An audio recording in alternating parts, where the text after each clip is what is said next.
Bienvenue sur Contact Pro Live. Bonjour et bon après-midi, mesdames et messieurs. C'est un honneur pour moi d'être devant vous pour pour une autre émission de la lecture de notre Constitution. Aujourd'hui, nous allons parler d'un sujet qui est d'actualité et nous allons, comme je vous ai toujours dit, chercher l'explication dans notre Constitution. Et ceci, nous allons le trouver dans le loi cadre qui a été promulguée quelque temps. Et c'est la loi cadre numéro 14004 du 11 février 2014 de l'enseignement national. Vous comprenez donc, mesdames et messieurs, que nous allons parler de l'enseignement de base qui est gratuit qui a été fait gratuit à partir du mois de septembre de cette année. Donc, il y a à peine un mois. Donc, le nouveau président de la République a décidé enfin que cette loi qui a été votée depuis 2014 puisse entrer en fonction. Nous allons d'abord lire cette loi pour vous informer que c'est une loi qui avait été votée. Donc, c'est un droit de tout Congolais, de tout enfant congolais d'avoir cette éducation de base gratuite. Maintenant, dans la deuxième partie de cette émission, nous allons parler des problématiques qui s'avèrent à l'application de cette constitution. Donc, restez avec nous donc pour suivre attentivement qu'est-ce qui se passe, quelle est la loi effectivement qui a été votée, et nous développerons dans la deuxième partie de cette émission les problématiques qui se posent dans l'application de cette loi. On va directement à la lecture de la loi cadre. C'est cette loi cadre du 14004 du 11 février 2014 de l'enseignement national. Ici, on voit dans le titre 1 les dispositions générales, dans le titre 2 la création de l'agrément de l'établissement de l'enseignement national, à titre 3 de l'organisation de fonctionnement et de l'enseignement national, titre 4 de la recherche et des établissements de l'enseignement supérieur et universitaire, du régime disciplinaire, des dispositions spéciales transitoires, obligatoires et finales. La loi cadre numéro 086/05 du 22 septembre 1986 de l'enseignement national totalise 23 ans à l'épreuve du temps.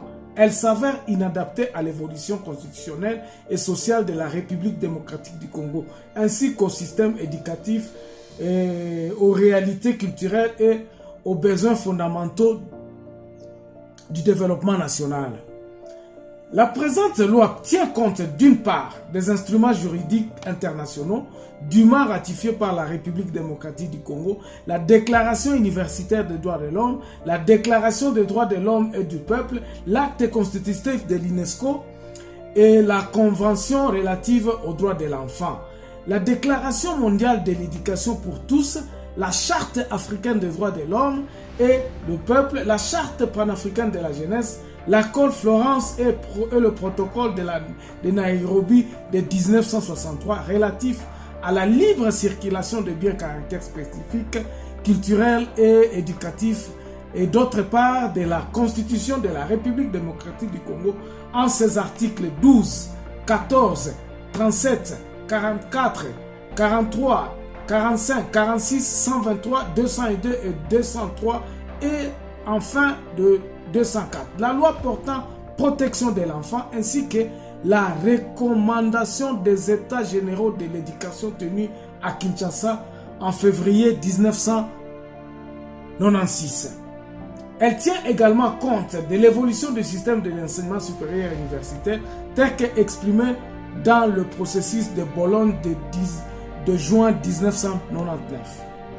Les différents instruments juridiques internationaux, les objectifs susmentionnés, la Constitution ainsi que les lois réglementant la République démocratique du Congo constituent le socle des orientations fondamentales de l'enseignement national. Il résulte des principes majeurs selon lesquels l'enseignement national est organisé dans les établissements publics et dans les établissements privés agréés, est obligatoire au cycle primaire, est gratuit dans l'établissement public au niveau de primaire et secondaire général, lutte contre l'analphabétisme et l'ignorance, garantit l'accès aux mêmes avantages de formation scolaire et académique pour tous les appartenants dans le secteur privé que public.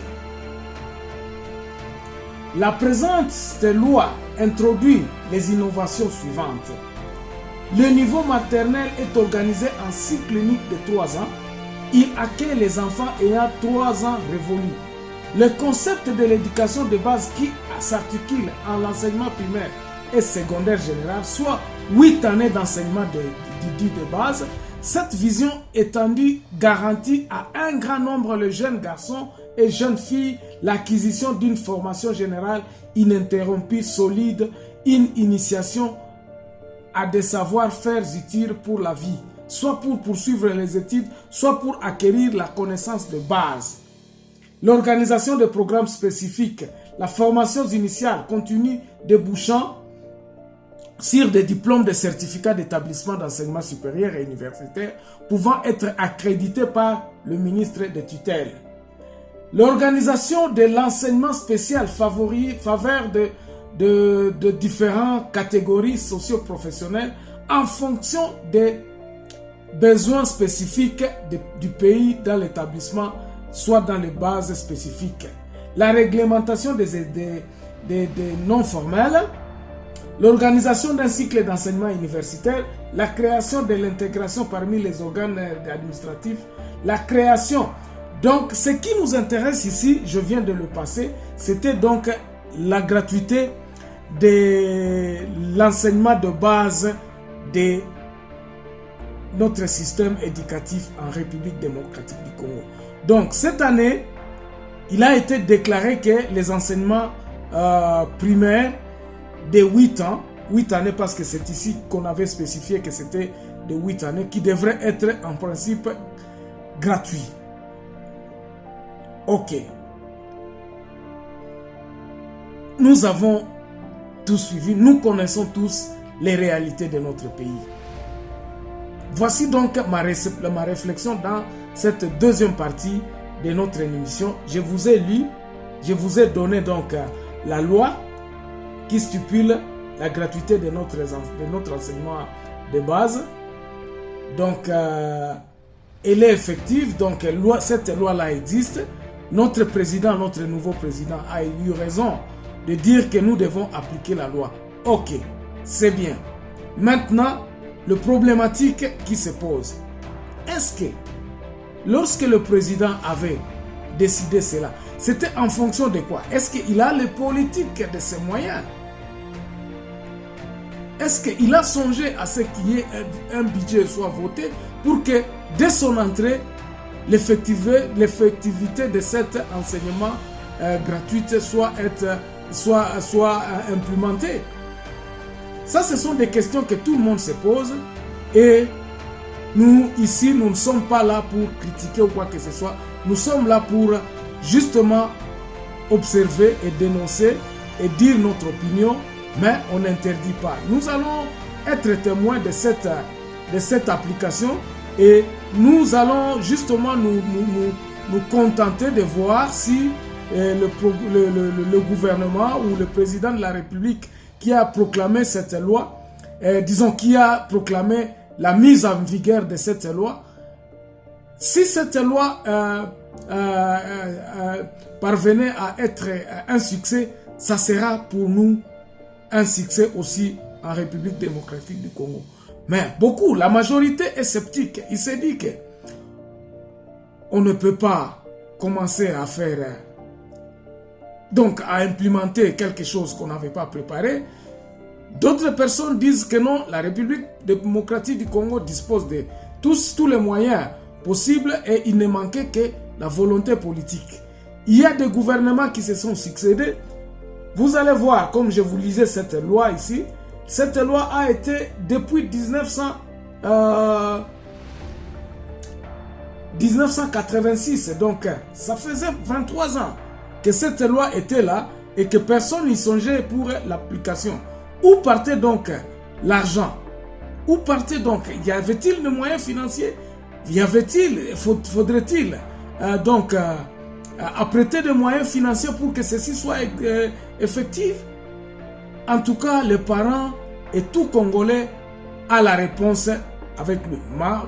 Mon problème, donc, dans notre émission ici, Contact Pro Live, nous nous limitons tout simplement à vous dire que sur l'actualité, nous vous apporterons la loi qui accompagne ces actualités. Donc, nous sommes allés chercher pour vous, pour que nous vous disions que ce que le président a dit, elle existe, cette loi existe effectivement dans notre constitution, quitte à lui de savoir comment il l'appliquera, quitte à nous les Congolais de lui donner la main pour la réussite de cette